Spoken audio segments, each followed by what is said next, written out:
عمر بڑی ہو چکی تھی اور ایک جوان تھے. ماں اپنے بڑے بیٹے کے پاس رہا کرتی تھی. ایک دن دوسرے شہر سے بیٹا گھر آیا, جو چھوٹا بیٹا تھا یعنی اس کا چھوٹا بھائی. وہ گھر آ کر کہنے لگا, بھائی جان اللہ آپ کو جزائے خیر عطا فرمائے, آپ ماشاءاللہ امی جان کی بڑی خدمت کرتے ہیں, مگر اب بھائی جان آپ کی عمر بڑی ہو گئی ہے, میری درخواست ہے کہ میں ماں کو اپنے ساتھ لے جاتا ہوں. بڑے بھائی نے کہا کہ آپ مجھ سے میرے بڑھاپے میں اتنا بڑا ثواب کا اور اتنی بڑی نیکی کا وہ جو ذریعہ ہے وہ چھیننا چاہتے ہو, میں ماں کو نہیں دوں گا. یوں دونوں میں ماں کے تعلق سے بحث چھڑ گئی.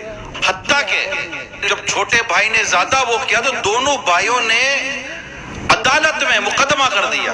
مقدمہ کیا تھا کہ ماں کس کے پاس رہے گی.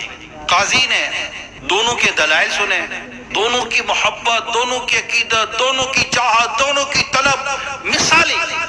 قاضی فیصلہ نہیں کر پا رہے کہ میں ان کی بوڑھی ماں کو دوں کس کو, چھوٹے کو دوں کہ بڑے کو دوں. اب قاضی صاحب نے کہا کہ مجھ سے تو فیصلہ نہیں ہو رہا, ان کی ماں کو لایا جائے. ماں کو دونوں بھائی ایک ویل چیئر پر عدالت میں لائے. دونوں کے آنسو نکل رہے ہیں, دونوں رو رہے ہیں. قاضی صاحب نے ماں کو کہا, اماں جان آپ ہی کہیں کہ آپ کو کس کے پاس رہنا ہے. اماں جان نے اپنی ایک آنکھ اپنے بڑے بیٹے کی طرف کی, ایک آنکھ اپنے ایک بیٹے کی طرف. کہا جج صاحب آپ مجھ سے پوچھ رہے کہ مجھے کون سی آنکھ چاہیے, میں کیسے کہہ سکتی ہوں, میرا یہ بیٹا بھی پیارا, میرا یہ بیٹا بھی پیارا. نہ کوئی پیسہ نہ پائے, نہ کوئی جھگڑا نہ جائیداد, کچھ بھی نہیں, نتھنگ. ماں کے پاس ایک پیتل کی انگوٹھی تھی بس, اس کے بعد ماں کے پاس بھی کچھ نہیں ہے. ایسا نہیں کہ ماں کو جائیداد دیں کہ ماں ورثے میں چھوڑ جائے گی تو مجھے مل جائے گا, نہ نہ نہ, اسی کوئی یہاں کوئی بظاہر کوئی دنیاوی غرض و غایت نہ دی. ایک ماں تھی, ماں کی محبت تھی, دو بھائیوں کی ماں سے محبت تھی.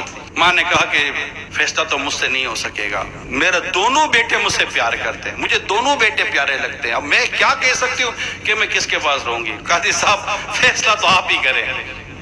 قاضی صاحب نے غور کیا, بہت غور کیا. بہت غور کرنے کے بعد ایک فیصلہ کیا. قاضی صاحب نے کہا کہ چونکہ یہ بوڑھے ہو گئے ہیں, دوسرا بیٹا جوان ہے, تو یہ زیادہ اچھے طریقے سے ہو سکتا ہے کہ ماں کی خدمت کر لے.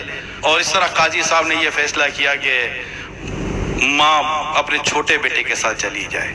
جو بڑا بھائی چیخا ہے, اس کی جو چیخیں نکلی, عدالت میں بیٹھے لوگوں کے کلیجے پھاڑ دیے سے چیخیں مار کر, پھوٹ پھوٹ کر رونے لگا. میری ماں مجھ سے چلی جائے گی, میری ماں مجھ سے بچھڑ جائے گی, میں اپنی ماں کی خدمت سے رہ جاؤں گا.